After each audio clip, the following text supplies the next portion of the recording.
Citiesmatter.ca is a survey that we launched to all 6 political parties to find out their opinions on issues that matter to the city. Everything from how our cities are funded, to their thoughts on a city charter, to their position on flood mitigation, the Calgary Young Offenders Centre, and the Calgary Cancer Centre. I'm very, very pleased to be able to share this information with Calgarians. Anyone can go to citiesmatter.ca and learn more about what the parties think about these issues. And I should tell you that I'm quite happy to have had the parties respond in some detail to these questions. 5 out of the 6 parties sent us detailed responses on where they stand on these issues. So just to give you the Coles Notes summary of the various parties. The PCs, not surprisingly, would stay the course on much of what they're doing. There was nothing new or interesting in there. That means they're still looking at a 2-phase Calgary Cancer Centre. It means that they're still looking at closing the Calgary Young Offenders Centre. And it also means that beyond Springbank, they do not yet have other plans for flood mitigation upstream of Calgary. The Wild Rose has a very interesting plan on financing of cities. It's the same one that they did in 2012 around the 10-10 plan, providing 10% of tax revenues and 10% of surpluses to the cities, with a new twist, 15% going to something called the Regional Infrastructure Program that they've said could be used for the Southwest Calgary Ring Road. Some interesting questions around that. The NDP, for their parts, were not quite as specific in their promises, though they showed a very good understanding of the issues that the city faces. They did suggest that they want to work out solutions more in partnership and in conjunction with the cities. So I'm looking forward to, if they win, having that conversation with them. The Alberta Party had a very, very good platform as it relates to cities, very congruent with the kinds of things that I've been saying, particularly on flood, as did the Green Party, and we did not receive a response from the Liberals. So that is where we stand on all of that. I think that really what this highlights is that for Calgarians, there are options, and I really encourage people to vote. I want people to prove me wrong when I suggested that the voter turnout would be historically low at the beginning of the election, and I hope that people will visit citiesmatter.ca and learn more about where the parties stand before they cast their vote. You've been doing this for a while. Did you feel that any of the parties or any of the survey answers were just pandering to you to get your compliments? Oh, I wish they were. That would have been better for me. The reason that we've been doing this for so long is because, for me, it's really important for people to get their specific promises down on paper. So then we have the ability to move forward. So for example, in the last election, every party agreed to move forward on a city charter. And Premier Redford did move forward on a city charter, but excruciatingly slowly. So this year we asked, not only do you agree with the concept of a city charter for Calgary and Edmonton, but when do you want to finish that by? And I was interested to note that all parties agreed that we need city charters, and they all agreed to stand by the 2016 deadline. So for me, getting that on paper is actually really important. Why do you platforms get top marks? None of them are my platform. None of them are precisely what I would have said. But that's not really the point. The point is to tease out new ideas and creative, innovative solutions. So instead of answering your question, I'll answer the opposite question, which is, which party is worst? And I'll tell you one idea, which is that on flood, nobody has interesting ideas about what to do on the Bow River. There's been lots of debate about the upstream basin of the Elbow River, very little on the Bow River, and I was hoping to hear some creative ideas on how we can protect the Bow against a 1 in 100 flood event, and I didn't get any. We heard from NDP on that score that they would increase capacity on the Ghost River. That's not for you? Not enough? Well, did they say increase capacity or work with TransAlta to... They're doing a further project. Well, the challenge is that what we've got on the Ghost, as well as upstream on the TransAlta dams with the Bow River, the CEO of TransAlta, Dawn Farrell, would say, she has a thimble and Mother Nature is pouring from a teapot. So we need broader discussions along what to do on the Bow, and I don't think anybody's got the right answers, but it's time for Alberta's smartest hydrologists and others to think hard about what we do on the Bow. Why do you think the electors will be helped? Like, what's the content and the responses to the citizen matter? The one thing I've been hearing from citizens more than anything else is not, I don't want to vote in this election, that's what I thought I would be hearing. What I've been hearing is, I don't really know what difference my vote will make in terms of, I don't know how the various parties will be dealing with things differently. We've had what I called last week a bit of a Seinfeldian election.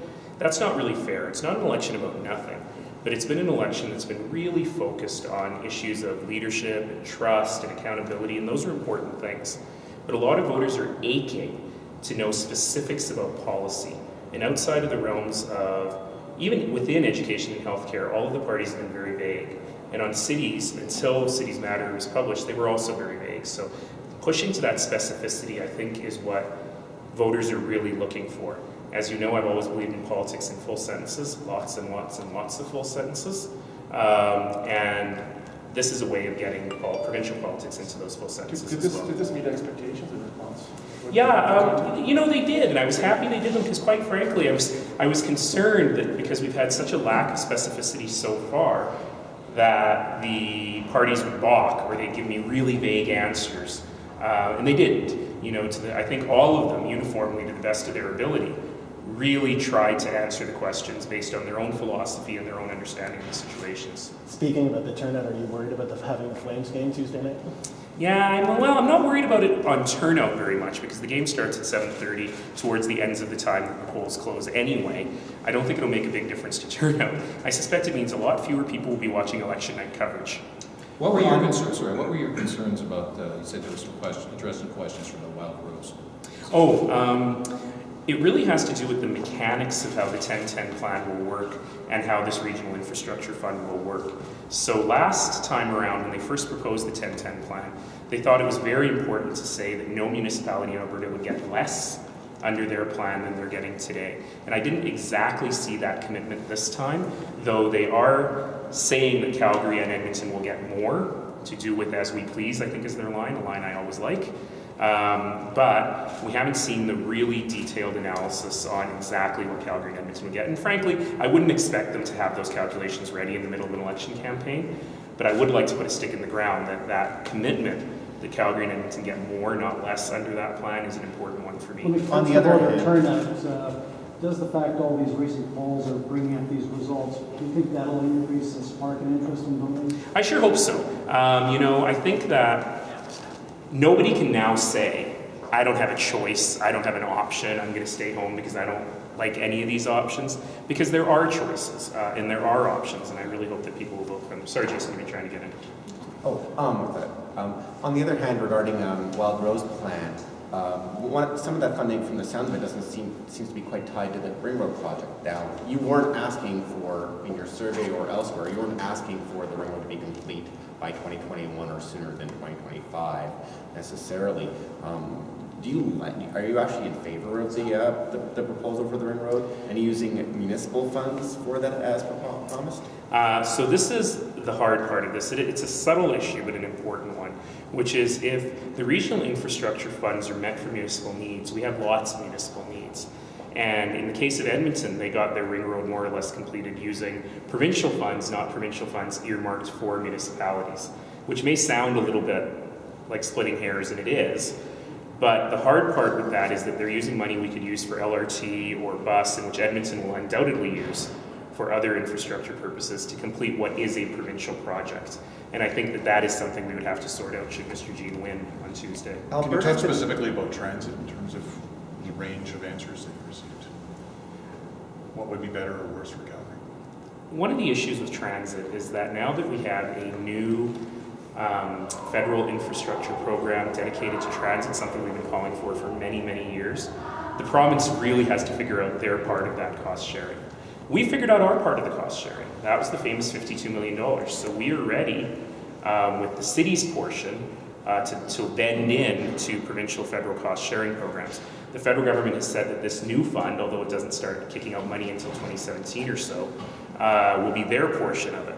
But we need to understand from the province what their portion will be. And specifically on transit, the PCs have promised to continue the Green Trip program, but without any dates attached. And that's always been our problem, is we don't know when that money is flowing. Wild Rose has promised to cancel the Green Trip program, which sounds terrible, but replace it with unrestricted. Replace it with unrestricted funds to the City of Calgary that we would use for transit. So There's not a lot of difference between them unless you believe the tax revenues and surpluses are going to grow very, very quickly. Then the Wild Rose gives us a portion of that growth automatically, which the other parties do not. Based on the answers that you got, which party would Calgary be the worst off under or the best off under? That's a good question. The good news is that I think all of them would do a pretty decent job. And having had the opportunity today to meet the last two party leaders whom I haven't met before, I am actually feeling really good about the choices that Albertans have in this election. We have sincere, thoughtful people who appear to understand the needs of the municipality. And today I met Rachel Notley for the first time. She did not terrify me at all. I met Brian Jean for the first time. I didn't try to cut him to see if he would bleed, but he was not in any way robotic. And both of them actually came off extremely sincere, extremely thoughtful, extremely willing to work with the City of Calgary, and I appreciated that from both of them. This is a problem. Okay, last question, guys. Marketed itself to investors for decades on its governmental stability. We're hearing some concerns from people in government, some people in government and some people outside of government, or outside the governing party. Should Albertans be worried about the instability that a new government would bring, that change would bring? I suppose the argument that the government is never going to change has worked for investment in China, but it didn't work so well in Albania. So it's a weird argument to me. Albertans are, of course, resilient people, super resilient, and will be able to move forward under a whole different variety of plans. I have never met an investor, and I talk to investors who want to come to Calgary all the time. Just yesterday, I talked to someone who came to say they want to invest $600 million in Calgary right now because construction costs are going down. And never once has an investor said to me, as long as the government doesn't change. We're a place of entrepreneurs. We're a place of risk takers. Yet we don't take risks in government, except maybe in 2010. And I think that one worked out okay for Calgary. So I'm not suggesting don't vote for the PCs or vote for the PCs. I'm suggesting that the argument that government can never change is not a particularly effective one. Vote for who you think is best. That said, do you think that Rachel Notley, as Premier, would have a rough ride with the oil patch? We heard from Synovus and that. The question was brought up at the Imperial Oil AGM. There's obviously Do you know what the answer was? I don't. Well, I can tell you this, which is I sit down with leaders from the oil industry all the time. And just recently I sat down with the head of CAP, the Canadian Association of Petroleum Producers. And when you ask them, what's your stance on pipelines? They don't say things particularly different than what Ms. Notley has said about how to influence pipelines and how to get them built and where the priorities should be. So I suggest that regardless of who gets elected, they'll be able to work with industry. No one is dumb enough. No one gets this far in political politics if they're so dumb as to kill the goose that laid the golden egg. But I do think that there are different approaches, and I think that to argue that if you have a different point of view on the industry, you're somehow un-Albertan, I don't really buy that. Okay, thanks, So it sounds guys. like you're saying whatever happens on Tuesday, we're all going to be just fine. Everything is awesome, as Calgarians Tegan and Sarah remind us. They also say everything is cool and you're part of the team, though. But which team? The teams come in every color, every shape, and every size. I'm surprised none of you asked me what I think is going to happen in the election. What do you think is going to happen in the election? I can't answer that question. Darcy's not here. Darcy's spirit is here. Please have fun, sir. He's not here in any Okay, way. we have to wrap this up. I look at this stuff pretty closely. I really miss having my column in the Calgary Herald. Boy, I wish I could write about this stuff now. I suspect the PCs will win. I don't know. But the key is that my point being, there are options. People should vote. They should vote without fear. Albertans shouldn't be scared of anything, regardless of what it is. By the way, I saw a survey today that actually said, which outcome are you the most scared of? And the number one result was a PC majority. So vote without fear of anything. Vote for the kind of province that you want, the kind of city that you want, and vote for the party that you think is going to get you to that city. I heard you were actually taking... Okay, we actually really have to wrap up, guys. The outcome. I don't take bets. Maybe I took a couple of bets. On that outcome? No, I haven't taken that one. It is likely one. Well, it all depends on how you believe in polls and how you read polls, and I'm going to stop now because I can hear Darcy's spirit in the sky. Are you surprised that they're looking at Calgary as the battleground right now? Oh yeah, no, I'm glad you asked that. No, I'm not surprised at all. You may recall that at the outset, I suggested that for the PCs in particular to win, they had to maintain Fortress Calgary. And for anyone else to win, they had to make inroads into Fortress Calgary. So I've known this since the very beginning. I wish these strategists would call me. I could help, save them a lot of time and trouble. No, I've known that since the beginning, and I'm happy to see that we're getting this much attention. But it also means that we as citizens, as Calgarians, it's incumbent on us to vote, to inform ourselves, and to vote for the kind of city that we want. Okay, I'm going to stop there. Thank you.